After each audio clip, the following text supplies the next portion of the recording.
got so much faith in you. Lord, I trust your word is true. No matter the circumstance, my life is in your hands. I got confidence, so much confidence in you.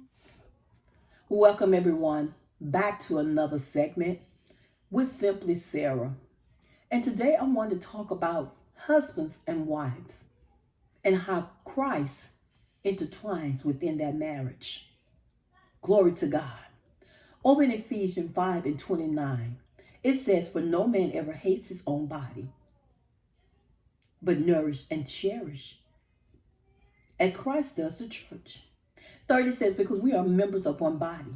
For this reason, a man should leave his father and mother and be joined to his wife, and the two shall become one flesh." Let me wind it back a little bit. When God made Adam, he saw that it was not good for Adam to be alone. So God put Adam to sleep, and he took a part of his rib and he made woman. Take, for instance, a 3-string cord. You have the rope knitted together and tied with a knot. It can't come loose because it's tied. It's connected. It's intertwined. Just like your marriage, when you place Christ in the center of this marriage, it won't break. It won't come untied because you're knitted together. You are intertwined together because you are one. Nothing can get in to sabotage your marriage, because God has a barrier around it, because you have put him to fight the battles for you.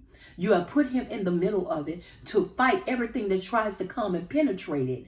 God is right there, and he's fighting that battle for you. For he said the battle does not belong to man, but it belongs to him. So this is what God does when you allow him to come into your marriage.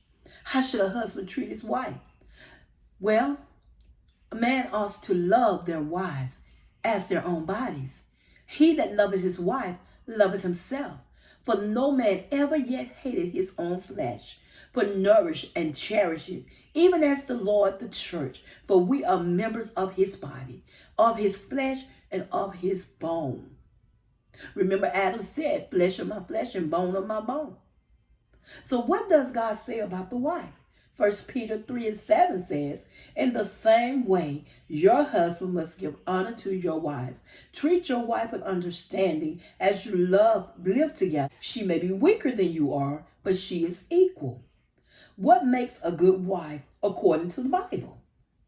There are some quotes in the Bible that speaks to the woman submitting to a man, and I can break those down, but mainly the message stands to say women must love, respect, stay faithful, and work together with their husband to be a great wife. And in turn, he must do the same to her. The steps of being a good wife starts with commitment. Your body does not belong to you. Your body belongs to God. And when you are married, your body is not your own anymore. You must first give your affections owed her. And likewise, the wife doesn't have authority over her own body, but the husband does. Likewise, that means the wife has authority over his body, and he has authority over her body. They don't deprive each other unless it is by consent for a season, that you may give yourself to fasting and prayer, and maybe come together again, so that Satan doesn't tempt you because of lack of control. I want to make a reference here about ownership, where it says that the wife doesn't have authority over her own body, but the husband does, and vice versa.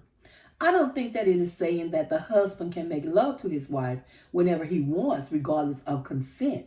I think what it is saying that when you are married, you and your husband belong to one another. It's no longer your body to give away. If you're stepping out on your husband, you are doing so with the body you're willingly giving to him. He then becomes a part of the affair, and then vice versa.